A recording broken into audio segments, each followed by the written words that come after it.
Your life work.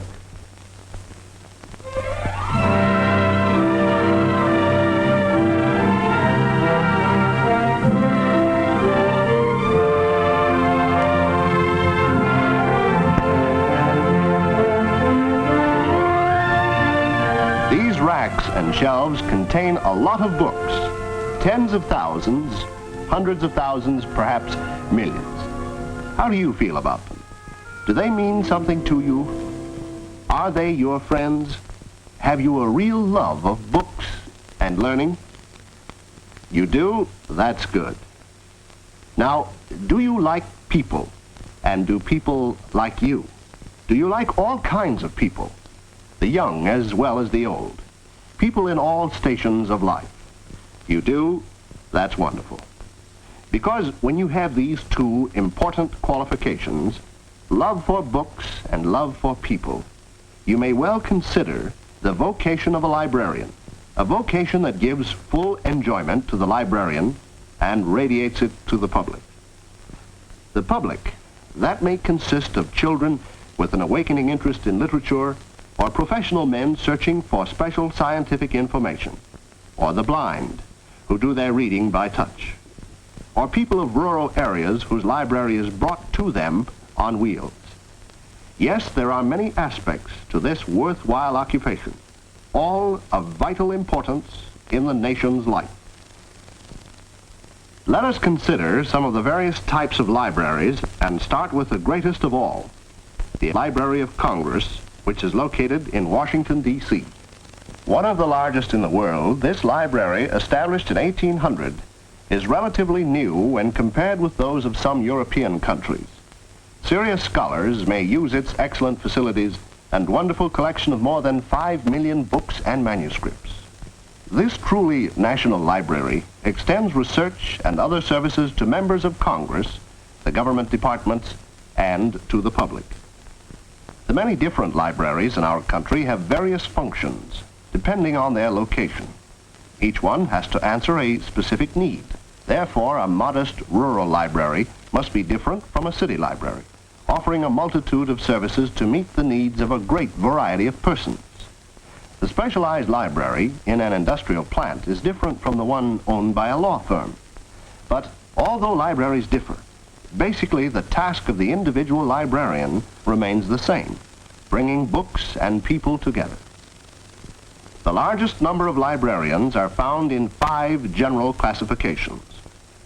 First, we may mention the catalogers, who usually work behind the scenes.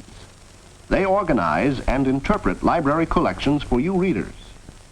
Here is an illustration of what proper cataloging can accomplish. I'm looking for a book on television, but I forgot... Do you know the author? No, I don't, and I don't know the title either. But it's a blue book, and it kind of gives the whole story. You know. I think we can help you. This boy's problem was not an unusual one. He did not know the author's name, nor did he remember the title of the book. But he knew the subject, television. Because the cataloger did a good job, the book was easily located, and the boy was further encouraged to use the library facilities. Proper book evaluation and careful research render a great service to the patrons. Second, there are the reference librarians who help readers in their search for special information. Through your books on China, can you help me identify the dating of some old Chinese bronzes? I'm starting on a new project on radar. Could you compile a bibliography on this subject for me? The reference librarians locate various materials through their familiarity with the contents of the library, a very important money and time-saving service to the public. Third, we have the circulation librarian who organizes and supervises the distribution of books. By the way, this job belongs to a classification which does not necessarily require college training. Fourth, we have librarians who serve the young people, much the same as adults are served, except that the children's levels of interest are emphasized. Each child is looked upon as an individual, whose reading habits are in the formative period. Fifth, there are the school librarians who contribute to the educational programs of their schools.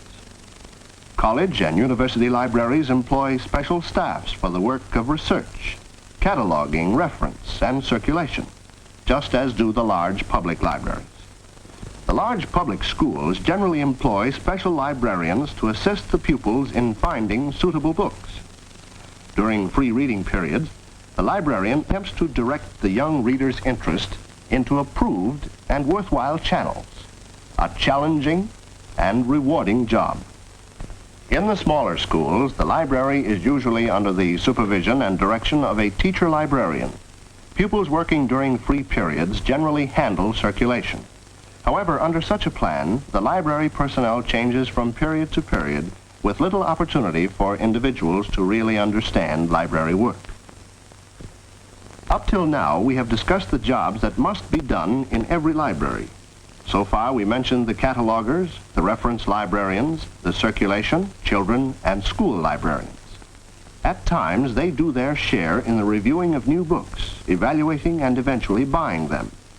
This is done with one single purpose in mind: the improvement of their service to the people in their community and the country at large. In library work, there exist a number of positions that require special competence and preparation. Take, for example, the administrator of a large library, often a highly paid executive. You'll understand that this person needs a great capacity for leadership, a high degree of vision and imagination, and a thorough understanding of all phases of procedures in his organization. Then there are the specialists in subject resources, particularly in scientific, technical, and social science fields, who render bibliographic and reference service to public, university, and special libraries. Extension librarians for county and regional libraries who understand the social organization of rural communities and the objectives of rural leaders pioneer in a steadily expanding field. Librarians in adult education, including readers, advisors, community workers, and group leaders, provide special service for adults. Public relations specialists interpret the library's work to the public by personal contact or by means of newspapers, radio, films, or other methods of public relations. Specially trained librarians are always developing newer resources and educational uses of microfilm, motion picture film, and other visual materials, such as posters and pamphlets. Music scores for classical and popular compositions are available to music lovers. Phonograph records are also found in many modern libraries. Hospital librarians provide special service for patients and hospital personnel. For instance, did you get me that material on the sternocleidomastoid and the zygomatic head of the quadratus levi superioris? Yes, Doctor. Here it is. I didn't mind the research on them, but the pronunciations really had me stumped for a bit.